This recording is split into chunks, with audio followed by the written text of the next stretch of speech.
प्रिय भक्तगण, आज हम आपके लिए एक महत्वपूर्ण कथा लेकर आए हैं। इस कथा को सुनने मात्र से आपके जीवन में सुख, समृद्धि और धन की वर्षा हो सकती है। तो चलिए कथा को प्रारंभ करते हैं। माता पार्वती कहती हैं कि आज हम सावन के सोमवार व्रत का रहस्य जानेंगे। यह कथा विशेष रूप से उन महिलाओं के लिए है जो अपने पति के साथ सुखमय जीवन बिताना चाहती हैं।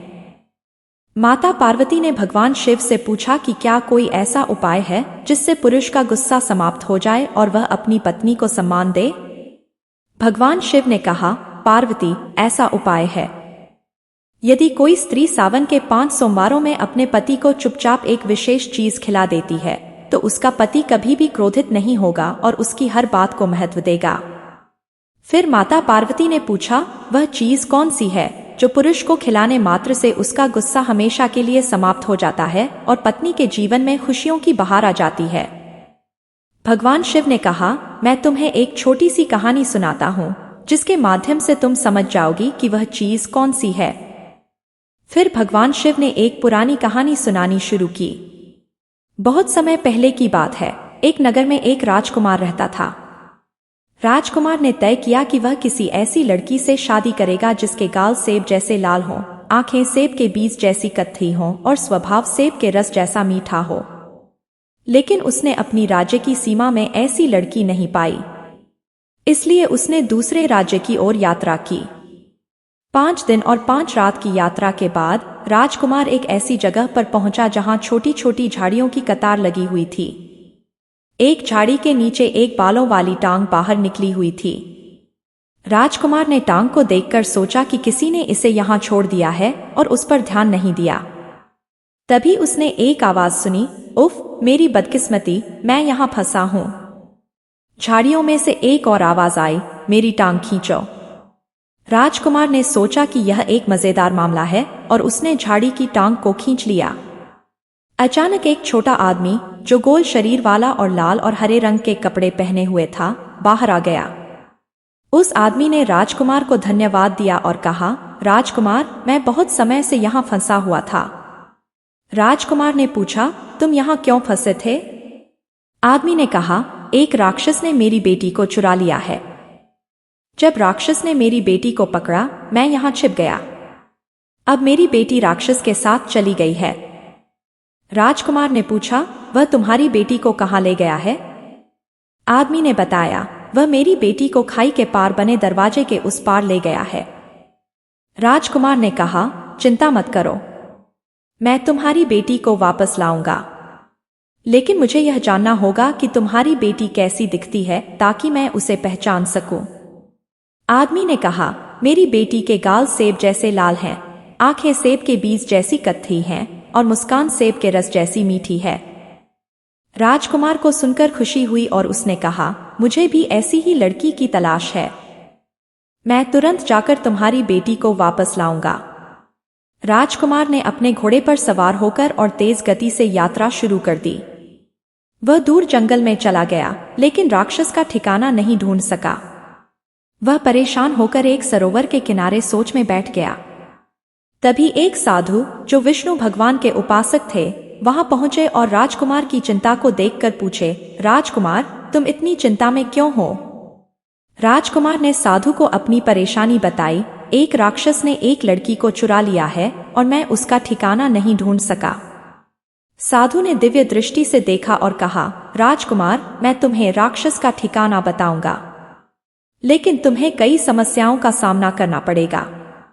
साधु ने बताया कि जब राजकुमार राक्षस के ठिकाने पर पहुंचेगा तो सबसे पहले उसे एक गुस्सैल कुत्ता मिलेगा। लेकिन कुत्ता असल में कुत्ता नहीं है, बल्कि एक राक्षस है जो कुत्ते का रूप धारण किए हुए है। अगर कोई उस गुप्त स्थान पर जाने की कोशिश करेगा तो वह कुत्ता हमला कर देगा। साधु ने कहा, जब तुम आगे बढ़ोगे तो तुम्हें एक जादूगरनी मिलेगी। उसे इंसान को देखकर गुस्सा आता है और वह गुस्से से लाल हो जाती है। वह सामने वाले इंसान को मारकर खा जाती है। और जब तुम और आगे बढ़ोगे तो तुम्हें एक दरवाजा मिलेगा, लेकिन वह असल में दरवाजा नहीं है, बल्कि एक राक्षस है जो दरवाजे के रूप में पहरेदारी करता है और उसमें प्रवेश करने वाले को तुरंत खा जाता है। साधु ने राजकुमार को सलाह दी कि वह अपने साथ एक विशेष चीज ले जाए। जब वे तीनों गुस्सैल राक्षस उसके सामने आए तो उन्हें कहे, मुझ पर गुस्सा मत करो, मैं तुम्हें एक ऐसी चीज पिलाऊंगा जिससे तुम अमर हो जाओगे। फिर साधु ने बताया कि उस विशेष चीज को राजकुमार को किस प्रकार ढूंढना है। राजकुमार ने साधु की बात सुनी और राक्षस के ठिकाने की ओर बढ़ा। उसने जंगल में उस चीज की व्यवस्था की और राक्षस के ठिकाने पर पहुंच गया। पहले उसे गुस्सैल कुत्ता मिला। कुत्ता भौंकने लगा, राजकुमार, तुम कहाँ जा रहे हो? सावधान रहो, अगर तुमने एक कदम भी आगे बढ़ाया तो मैं तुम्हें खा जाऊंगा। राजकुमार ने उस विशेष चीज को निकाला और कहा, मैं तुम्हें ऐसी चीज पिलाऊंगा जिससे तुम अमर हो जाओगे और मुझे आगे जाने दोगे। कुत्ता ने कहा, अगर ऐसी बात है तो ठीक है, मुझे वह चीज दिखाओ। राजकुमार ने कुत्ते को वह चीज पिला दी और कुत्ता शांत हो गया। कुत्ता ने कहा, मेरा गुस्सा अब समाप्त हो गया है, तुम आगे जा सकते हो। अगर तुम्हें वह लड़की नहीं मिले तो वहां एक सेब जरूर होगा, तुम उसे उठा लेना। राजकुमार ने कुत्ते को रोटियां दी और कुत्ता खुश होकर राजकुमार को आगे जाने की अनुमति दे दी। फिर राजकुमार जादूगरनी के घर के पास पहुंचा।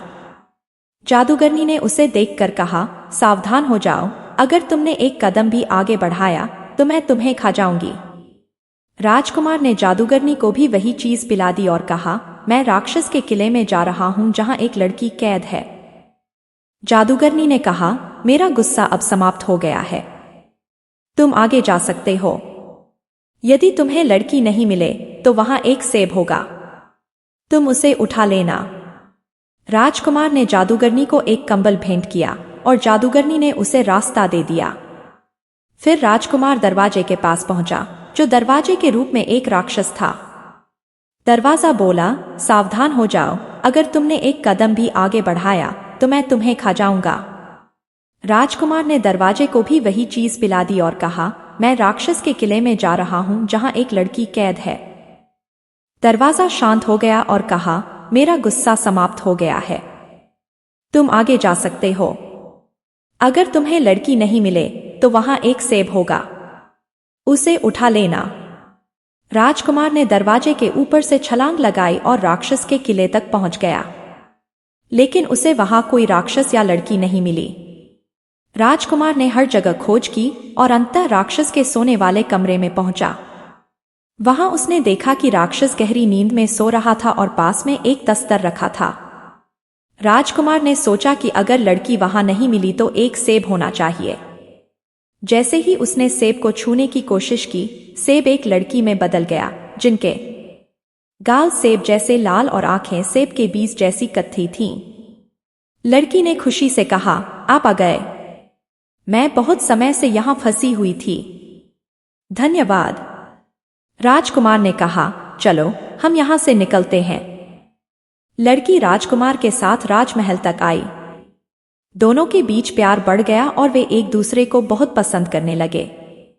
राजकुमार ने लड़की को अपनी पत्नी बना लिया और उनका जीवन सुखमय हो गया। यह कहानी हमारे जीवन के कई पहलुओं को समझने में मदद करती है।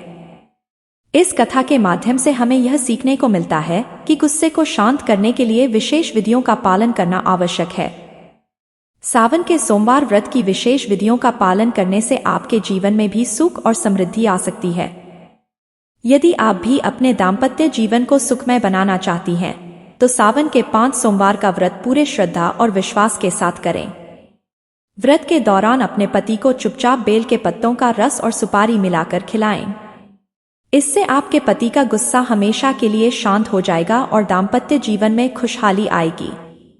इस कथा के अंत में भगवान शिव ने कहा, यह व्रत विशेष रूप से उन महिलाओं के लिए है जो अपने पति के साथ सुखमय जीवन बिताना चाहती हैं।